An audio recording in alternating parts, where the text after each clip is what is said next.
यदि बङ्गो आँखाले मात्र हेऱ्यो भने तिम्रो आँखा निकाल्न सक्ने क्यापासिटी हामीसँग छ। यो हेक्कार होस् मानेर जनता समाएर घाँटी समाएर घोग्रे ठ्याक लगाएर सडकमा पैसा तिराउनु यो बच्चा जय नेपाल जय नेपाल जय नेपाल। एकजना नर्मल एकजना साधारण नागरिकले टिमुर बेच्यो भने यो सरकारले जेल हाल्छ। अब यो अभियानले टिमुर बेचेर जेल हाल्ने सरकारका हात कडी हात खुट्टा भाँच्छ। सबभन्दा ठुलो दोष कसको छ थाहा छ तपाईलाई? यो देश बिगार्नमा कसको छ? आम नागरिकको छ। नागरिक सुतेर बस्छ। गाउँ गाउँमा गएर नाच्नेहरूको हालत के छ अहिले देख्नु भएको छ। श्रीमती उपचार गर्न नपाएर तपाईको विदेशीका दलालहरूले चन्द कौडीका मान्छेहरूले आफ्नो धर्म र संस्कृति मास दिएका छन्। 13औं शताब्दीको कालमार्क्स छ नेपालमा लागू हुँदैन साथीहरू। पानीमा रहेको जीवन जमिनमा हुँदैन। सिद्धान्तका लागि जीवन होइन, जीवनका लागि सिद्धान्त हुनुपर्छ। म नेतृत्व दिन तयार छु किनकि मैले स्याक्रिफाइस गर्न जानेको छु, मैले त्याग गर्न जानेको छु। सेलिब्रिटीले देश बनाउँदैन मेरा मित्रहरू, देश योद्धाले बनाउने हो। योद्धा बन्नु, योद्धाले देश बनाउँछ। को भाषण होइन क्या, जायो सुन्यो गयो। 3 दिन भयो आज तपाईहरु कन्टिन्यू 72 घण्टाभन्दा बढी हाम्रो बन्द प्रशिक्षणमा हुनुहुन्छ। मिडियाका साथीहरूलाई हामीले बन्देज गरेका थियौँ, त्यो हाम्रो बाध्यता थियो। सबै साथीहरूलाई आशाका साथ आउनु भएको छ।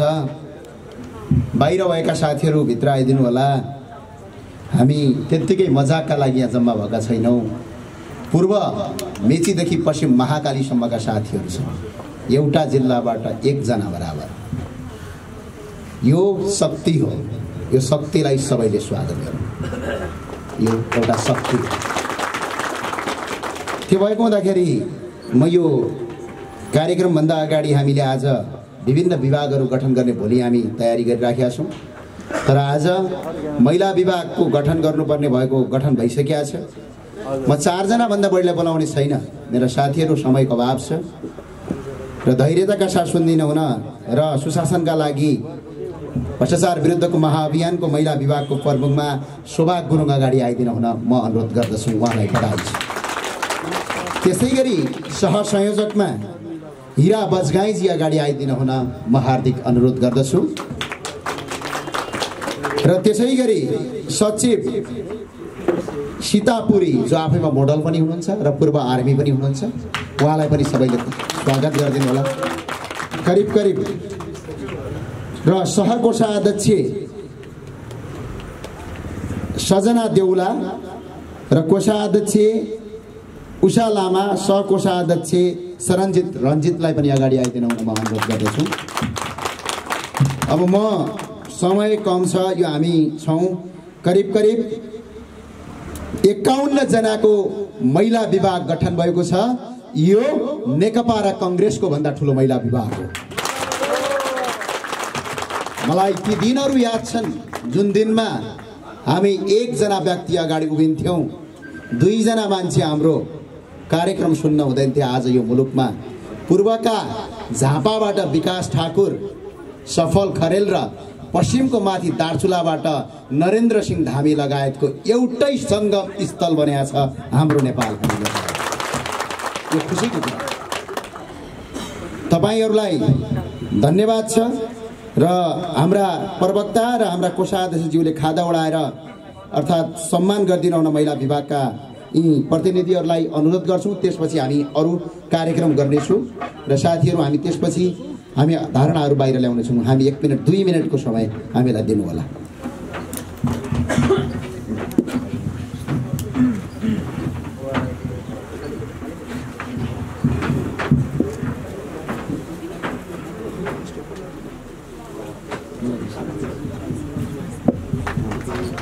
र हाम्रा कलाकार हुनुहुन्छ देवी कुमारी हमाल हुनुहुन्छ सदस्य, सल्लाहकार देवी कुमारी हमाल, राष्ट्रिय कलाकार हुनुहुन्छ महिला विभागको सल्लाहकार।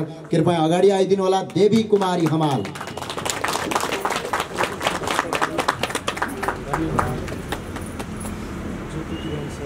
ल तपाईहरुको काम मजाक गर्ने होइन, लड्नु पर्ने छ, भिड्नु पर्ने छ। कुनै यो खादा उडाइया छ नि, यसको महत्त्व बुझ्दिनु होला। जबसम्म यो देशमा भ्रष्टाचारको अन्त्य हुँदैन, जबसम्म हामी नागरिकले सेवा सुविधा पाउन तबसम्म यो जीवनलाई बलिदान दिन अनुरोध गर्दछौँ। हस्, धन्यवाद। धन्यवाद।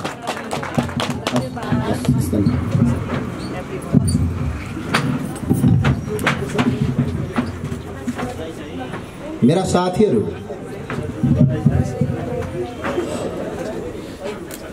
म बडा अचम्म लाग्छ। मैले सोचेको थिइनँ जब रमेश खरेलज्यूले यो केटाकेटी हुन्, यी बच्चा बच्ची हुन् भनेर छोडेर हिँड्नु भएको थियो, यसरी यो देशको सबभन्दा ठुलो सङ्गठन बन्छ भनेर मैले कल्पना गरेको थिइनँ। तपाईँ सबै तमाम साथीहरूलाई एकपल्ट तालीले स्वागत गर्न चाहन्छु। अब यो मुलुक चलाउने, यो मुलुकमा भ्रष्टाचारीको अन्त्य गर्ने हो, त्यसका लागि तपाईँ उपस्थित हुनुभएको छ।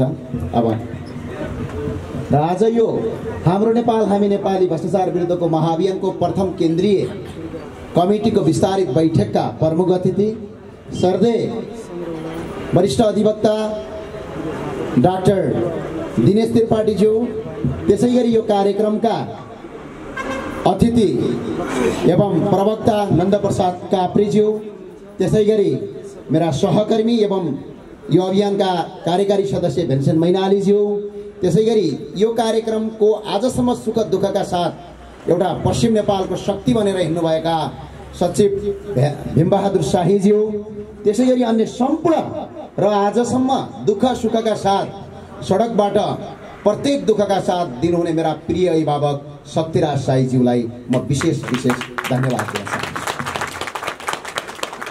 मलाई त्यो दिन याद छ, त्यो मुलुक याद छ, त्यो राष्ट्र र त्यो प्रत्येक पल याद छ। आज यो मुलुकलाई केही गर्नुपर्छ भन्ने धारणा जब हाम्रो दिमागमा आउँछ, जब हाम्रो मस्तिष्कमा आउँछ, यो अभियान त्यत्तिकै बन्नेवाला अभियान थिएन। आज यो टेक्निसियन बनेर एकजना भाइ हाम्रो भानु लावडले र अर्को भाइले रात दिन मेहनत गरे। आज सोध्नुहोस् त, यो राष्ट्रका लागि गरेको मेहनत हो, यो कुनै सङ्घ संस्थाका लागि गरेको मेहनत होइन। यदि तपाईँ अभियन्ता साथीहरू हो, यसरी दुःख गरेका छन् रात दिन, सुरेश शाहजी प्रत्येक दिन हिँड्नुहुन्छ, याङजी लामा प्रत्येक दिन हुनुहुन्छ, सुभाष गुरुङ प्रत्येक दिन हुनुहुन्छ, दार्चुलाका नरेन्द्र सिंह धामी, झापाका विकास ठाकुर, राजकुमार भट्टराई र सफल खरेलहरू आज प्रत्येक दिन 9 महिना भयो एक दिन नभनी हिँडिरहेछन्। तपाईँ अभियन्ताहरूले यदि गद्दारी गर्नुभयो भने सबभन्दा पहिला म भन्छु यो राष्ट्रको गद्दार तपाईँलाई म घोषित गर्छु। यो मजाकका लागि गरिएको कुरा होइन। धेरैलाई लाग्दो रत्नपार्कमा भाषण गरेर भन्छ भन्ने होइन, भाषण गर्नका लागि खोलिएको अभियान होइन। यो अभियान यी नागरिकहरू यो भ्रष्टाचारको अन्त्य गर्नका लागि खोलिएको हो। कसैले यदि प्रश्न चिन्ह खडा गर्छ भने मुखले त बोल्छौ भने व्हाइट बडीका फाइल पल्टाएर हेर, एनसेलका घोटाला पल्टाएर छोटे महाराज धिराजको सातो उडाएको हेर, यही अभियानले र यही व्यक्तिले गरेको हो। हामी मजाकमा कुरा गरिरहेका छैनौँ। हामी यो कानुनी राज्यको अवहेलना गर्ने, संवैधानिक अधिकारको प्रयोगलाई दुरुपयोग गर्ने, सम्माननीय प्रधानमन्त्री, विश्व भ्रष्टाचारी महासङ्घका अध्यक्ष एवं एसियाका 1 नम्बर भ्रष्टाचारीका नाइके केपी शर्मा ओली र विश्व आतंककारी संगठनका एउटा आतंककारी प्रचण्डलाई खबरदारी दिन चाहन्छौँ। तपाईँले गरेका भ्रष्टाचारका प्रत्येक फाइलले नेपाली जनताका अगाडि आउनेछौँ। सबै नागरिकले फैसला गर्नेछन्। यो देश भ्रष्टाचारले चरम सीमाना आएको छ। धेरैलाई लाग्दो यो अभियान किन खोलियो? यो अभियान यसका लागि खोलियो, तपाईलाई थाहा छ 2007 सालदेखि अहिलेसम्म कति पटक व्यवस्था परिवर्तन भए? अहिले पनि एउटा व्यवस्था परिवर्तनको फेरि कुरा उठेको छ। 2007 साल, 2015 साल, 2017 साल, 2046 साल, 2062-63 साल, 2059 साल, 5 पटक भन्दा बढी व्यवस्था 2007 सालदेखि आजसम्म फेरिए। के गरिबले न्याय पायो?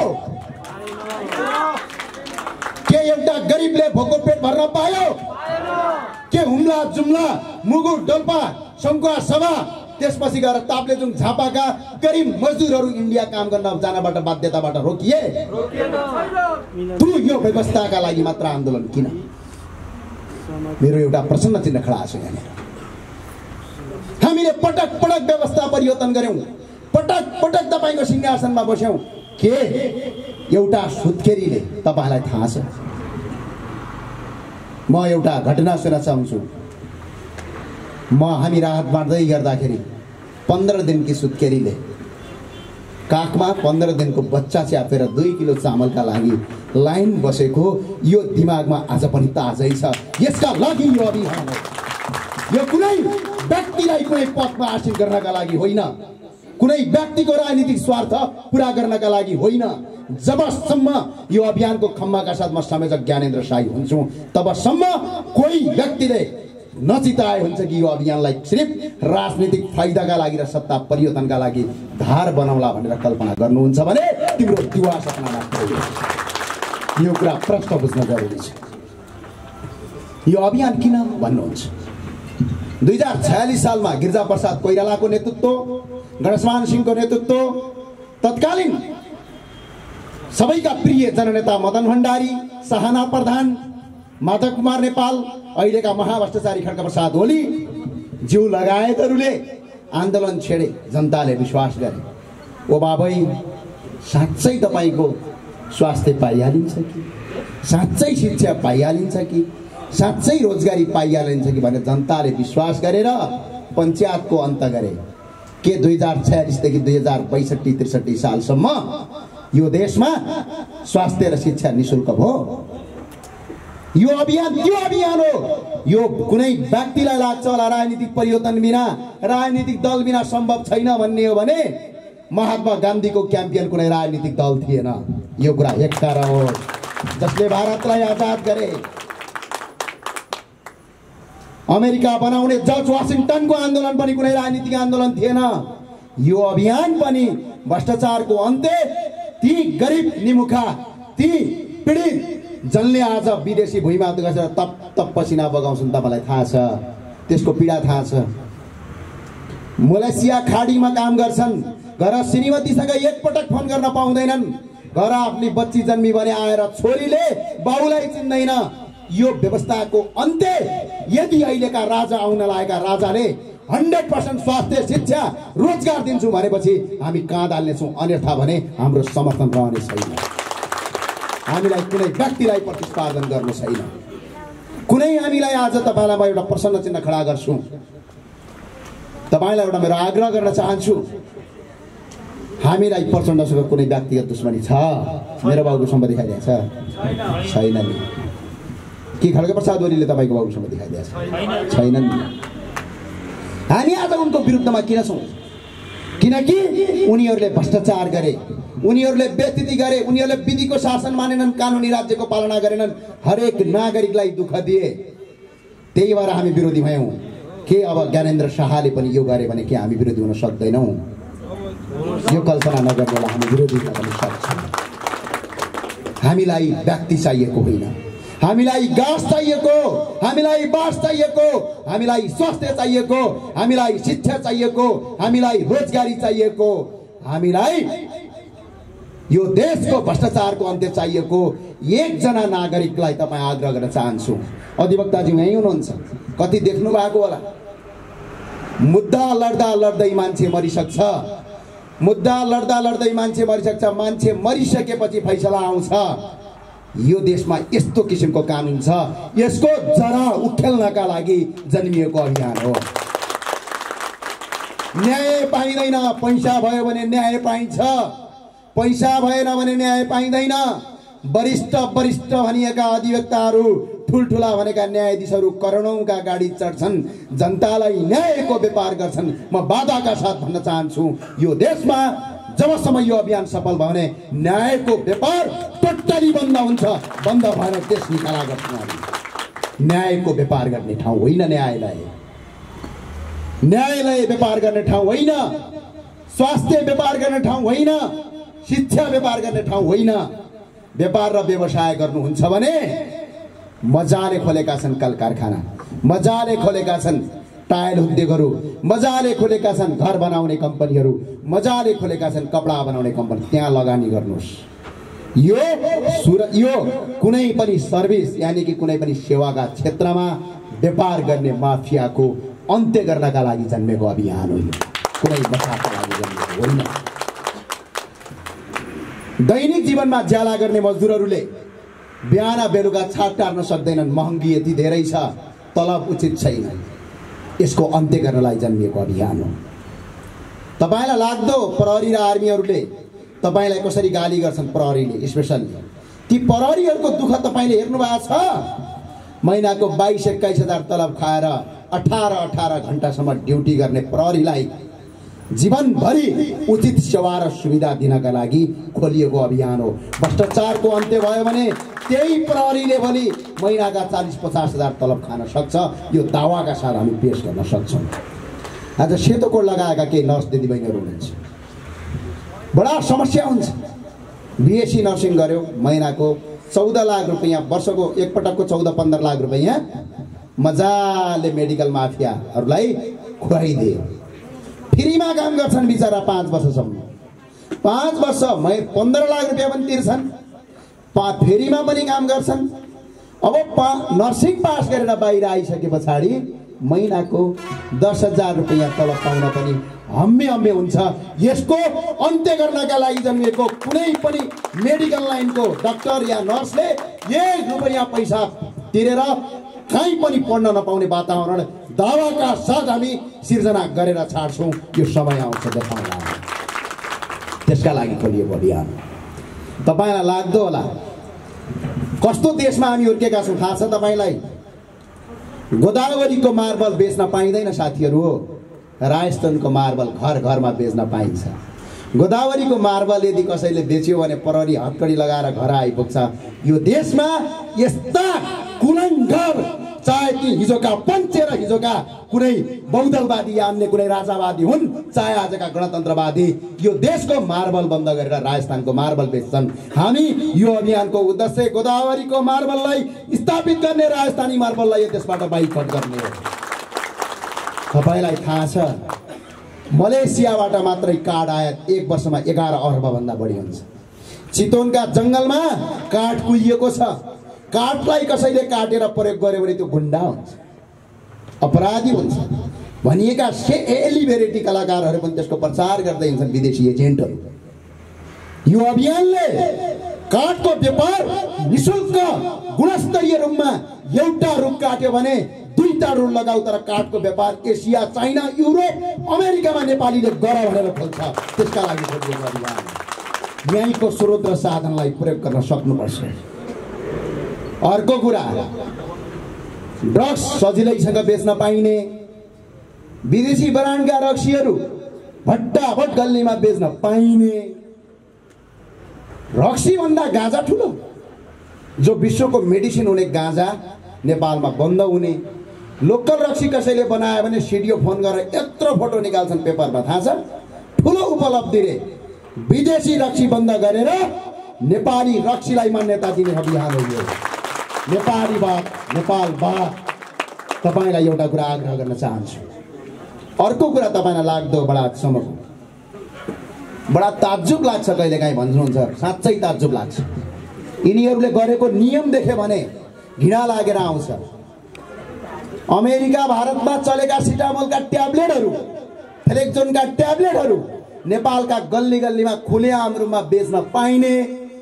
कुनै एकजना नर्मल, एकजना साधारण नागरिकले टिम्मुर बेच्यो भने यो सरकारले जेल हाल्छ। अब यो अभियानले टिम्मुर बेचेर जेल हाल्ने सरकारका हात खुट्टा भाँच्छ। त्यसका लागि खोलिएको अभियान हो। नेपालका कुनै पनि नागरिकले आफ्नो जडीबुटीलाई स्वतन्त्र रूपमा बेच्न पाउन्। थाहा छ तपाईलाई? बोजोको खेती हुन्छ, टिम्मुरको खेती हुन्छ। कुनै पनि जडीबुटीको खेती गरेर बेच्न आयो भने पुलिसले पक्रेर 2-3 वर्ष जेल हाल्छ। त्यस्ता घटिया कानुन चाहिएनन् जुन देशमा बसेर जडीबुटीहरू उत्पादन गर्न नपाइने। त्यसका लागि खोलिएको अभियान हो। यो अभियान त्यतिकै मजाकका लागि, कुनै राजनीतिक दल र कुनै पार्टीका स्वार्थका लागि होइन। मैले अघि नै भनिसकेँ तपाईलाई, कुनै पनि दलले निशुल्क रूपमा स्वास्थ्य, शिक्षा, राष्ट्रियताको संरक्षण गर्छु भनेर आज प्रचण्ड आएर अगाडि उभिएर बाचा गरेर गर्छन् भने प्रचण्डलाई पनि हामी साथ गरेर हातमा काठ मिलाएर अगाडि बढ्छौँ।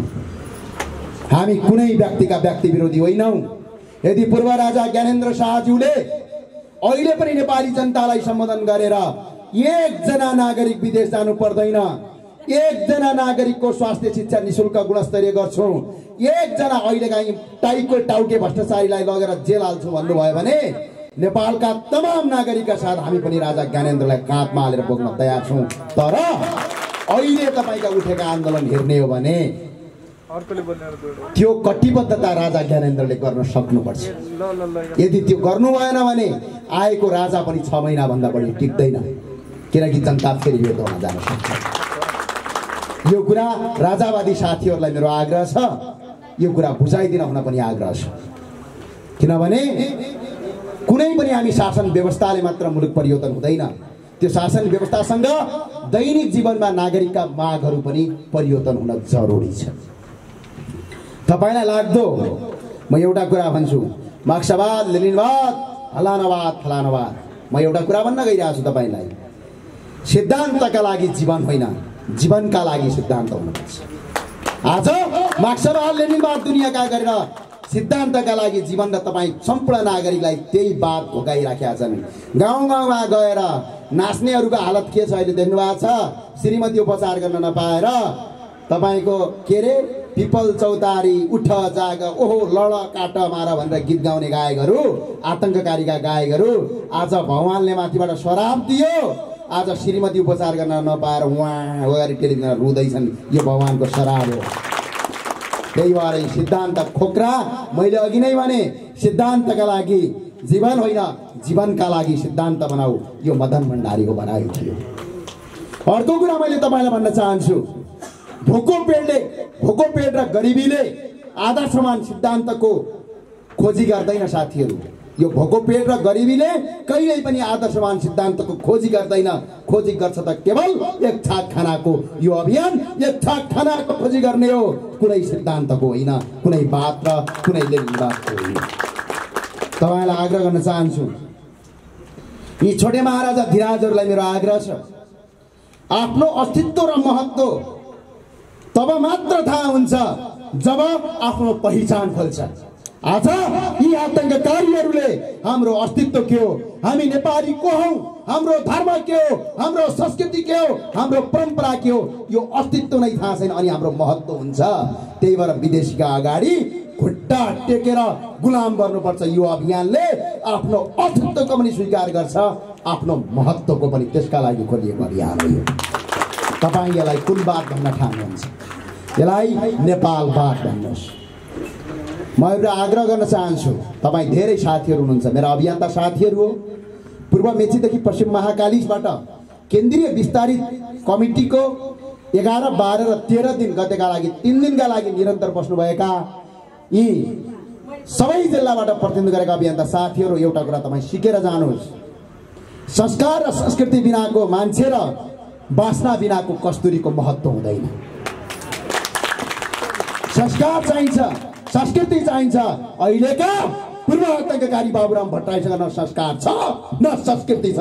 यी वासना बिनाको कस्तुरी हुन्, यिनको कुनै महत्त्व छैन यो देशमा। चुनाव जिल्लान केही झोले झम्टे कार्यकर्ताको मतबाट चुनाव जिल्लान, चुनाव जितेर होइन। यो देशमा संस्कार चाहिन्छ, संस्कृति चाहिन्छ, नत्र वासना बिनाको कस्तुरी बनिन्छ। यो कुरा एककार होस्। धर्म बिनाको देश र कर्म बिनाको मानिस एउटै हो साथीहरू। के हाम्रो देशमा आज धर्म छ? नेपाली को हो? एकजना ज्ञानेन्द्र साई मात्र होइन। तपाईँ एउटा विदेशको कुनै एउटा भूमिमा उभिनु भयो भने तपाईँ को हो? नेपालीको पहिचान के हो? नेपालीको धर्म के हो? नेपालीको संस्कृति के हो? केही पहिचान छ? नेपालीको राष्ट्रिय पोसाक छ? जब धर्म बिनाको देश र कर्म बिनाको मान्छेको काम हुँदैन। यदि मान्छेले कर्म गरेन र भाग्यमा मात्र विश्वास गरे भने त्यो मान्छे हुँदैन, त्यो पशु हुन्छ। आज मुलुक हाम्रो पशु जस्तो बनेको छ। त्यही भएर यो अभियानको पहिलो उद्देश्य यो देशमा सनातन राष्ट्रको घोषणा गर्ने पनि हो। यो कन्फर्मका साथ यो देशमा आज पनि 97% सनातन मान्छेहरू बस्छन्। विश्वको कुनै पनि देश छैन जुन देशमा 97% मान्छे बसुन् तिनीहरूको अपभनत्व गरेको। आज यो मुलुकमा 97% मानिसको माथि विदेशीका दलालहरूले, चन्दा कौडीका मान्छेहरूले आफ्नो धर्म र संस्कृति मास दिएका छन्। अब यो हुँदैन, तपाईँ कन्फर्म हुनुहोस्। अर्को कुरा भन्छु, धेरै साथीहरूले मलाई कुरा गर्ने गर्छन्, बारम्बार भन्ने गर्छन्, के भन्छन् थाहा छ? मार्क्सवाद, लेनिनवाद, साम्यवाद, पुँजीवाद पढाउँछन् है। ओहो माइ गड, यत्रो किताब ल्याउँछन्, फररररर पढ्छन्, म बुझ्दै बुझ्दिनँ। म एउटा कुरा भन्न गइरहेको छु, ती मार्क्सवादीका किडाहरूलाई, लेनिनवादीका किडाहरूलाई, साम्यवादीका किडाहरूलाई या घाम्ने ढाङ्नेवादीका किडाहरूलाई एउटा कुरा के छ भने, पानीमा रहेको जीवन जमिनमा हुँदैन, जमिनमा रहेको जीवन पानीमा हुँदैन। जीवनका लागि सिद्धान्त हुनुपर्छ, सिद्धान्तका लागि जीवन होइन। यो राम्रोसँग बुझ्नुहोस् मेरा अभियन्ता साथीहरू हो। पानीमा रहेको जीवन कहिले पनि जमिनमा हुँदैन, जमिनमा रहेको जीवन कहिले पनि पानीमा हुँदैन। जीवनका लागि सिद्धान्त हुनुपर्छ, सिद्धान्तका लागि जीवन होइन। यसको महत्त्व बुझ्नुभयो? यसको महत्त्व भनेको के हो भने, अमेरिकामा लागेको डोनाल्ड ट्रम्पको राष्ट्रवाद नेपालमा काम लाग्दैन साथीहरू हो। 17औं शताब्दीको कार्ल मार्क्स नेपालमा लागू हुँदैन साथीहरू हो। त्यही भएर अहिले देश विश्वको सबभन्दा गरिब बनेको। 17औं शताब्दीको कार्ल मार्क्सलाई ल्याएर अहिले सिद्धान्त लागू गरेर यत्रा किताब ल्याएर आउँछन्, ठेलीका ठेली लाप्ती ल्याएर फालिदिनुहोस्। नेपालमा नेपाल बात चाहिन्छ, नेपालमा गौतम बुद्ध र पृथ्वीनारायण शाहको बात मान्न हामी तयार छौँ भने सबैले ताली पड्काउनुहोस्। नेपालमा गौतम बुद्ध र पृथ्वीनारायण शाहलाई मान्छौँ, कुनै विदेशी तानाशाहलाई मान्दैन। त्यसका लागि यो सिद्धान्त हो। मैले अघि नै भने, पानीमा रहेको जीवन जमिनमा हुँदैन, जमिनमा रहेको जीवन पानीमा हुँदैन। सिद्धान्तका लागि जीवन होइन, जीवनका लागि सिद्धान्त हुनुपर्छ। यो भनिरहँदाखेरि धेरै साथीहरूलाई लाग्दो धेरै कुरा गर्ने गर्छन्। तपाईँ एउटा आन्दोलन गर्नुहुन्छ बा, रन्न पार्कमा कराउने पनि तपाईँसँग छैनन्, अलग अलग छन्। विभिन्न टेलिभिजनमा कार्यक्रम सबै यताउति गरिरहेका मान्छेहरू, पत्र पत्रिकामा लेखिरहेका मान्छेहरू पनि तपाईँका अलग्गै छन्। आज म खुलाका साथ भन्छु, यो देश साँच्चै विकास गर्ने हो भने, यो मुलुक साँच्चै विकास गर्ने हो भने 10 औँला जोडेर म बिन्ती गर्छु, रवि लामिछानेज्यू, रमेश खरेलज्यू, यदि तपाईँलाई म चित्त बुझेको छैन भने म साधारण सदस्य भएर काम गर्न तयार छु। यो देशको नेतृत्व लिनुहोस्, होइन भने सिर्फ कराएर मुलुक बन्द। नेतृत्व लिने बेला आयो, भोकमरी परिराखेको छ, भ्रष्टाचार भइराखेको छ, 82 लाख भन्दा बढी युवाहरू अर्काको देशमा काम गर्न बाध्य भएका छन्। अबको निकास दिन सकिँदैन र यहाँ आन्दोलनमा आउन सकिँदैन भने कराउन पनि छोड्नुहोस्, किनभने हामी तपाईँलाई यो नेतृत्व दिन तयार छु। आज देशैभरिबाट तपाईँ आउनुभएको छ, देशभरिबाट आउनुभएको छ। आज रमेश खरेलको सङ्गठनको एकजना सदस्य पनि छैन नेपालभरि, तर तपाईँ देशका कुना कुनाबाट आउनु भएको छ। तर पनि म भनिरहेको छु, रमेश खरेलज्यूलाई नेतृत्व गर्नुहोस्। म नेतृत्व दिन तयार छु, किनकि मैले सेक्रिफाइस गर्न जानेको छु, मैले त्याग गर्न जानेको छु।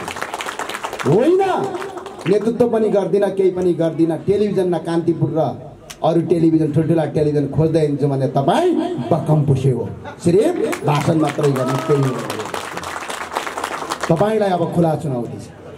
अरू अभियन्ता साथीहरूलाई भन्छन्, धेरैले भन्छन्, आउनुहोस् यो देशको नेतृत्व लिनुहोस्। आदरणीय रवि लामिछाने दाइलाई मेरो आग्रह छ, विनम्र अनुरोध छ, म साधारण सदस्य भएर तपाईँसँग म काम गर्न तयार छु। तपाईँ सबै तयार हुनुहुन्छ नि? सबै तयार, साधारण सदस्य भएर तयार छु। तर यो देशको नेतृत्व पनि नलिने हो भने, यो देशलाई यो धर्म सङ्कटबाट बाहिर ननिकाल्ने हो भने, यी भ्रष्टाचारीको चङ्गलबाट बाहिर ननिकाल्ने हो भने सिर्फ ज्ञाने हामीले कराएर मात्र केही हुँदैन। मैले अघि नै भने, सेलिब्रेटीले देश बनाउँदैन मेरा मित्रहरू, देश योद्धाले बनाउने हो। योद्धा बन्नुहोस्, योद्धाले देश बनाउँछ, सेलिब्रेटीले होइन। सेलिब्रेटीले त सेल्फी मात्रै खिच्छ साथीहरू। योद्धाले रगतसँग लडेर, जमिनसँग लडेर यो मुलुकको काया पलट गर्छ। योद्धा बन्नु मेरो आग्रह। अरू भन्नुहुन्छ, कराइरहेछन् धर्ना पार्कमा, हलानो ठाउँमा जङ्गलटाल लाउँदै फट्टा फुट्टा गर्दै कराइरहेछन्, के हो भने तपाईँ सोध्नुहोस् नि अभियन्ताहरूलाई। 17 पटकभन्दा 18 पटकसम्म हामीले भेटवार्ता गरेका छौँ। कोही पार्टीका कार्यकर्ता छन्, बाबुराम भट्टराईका पार्टीका कार्यकर्ताहरू ढोङ गरिरहेका छन्। कोही न सिद्धान्त छ, न भिजन छ, न केही पोलिसी छ।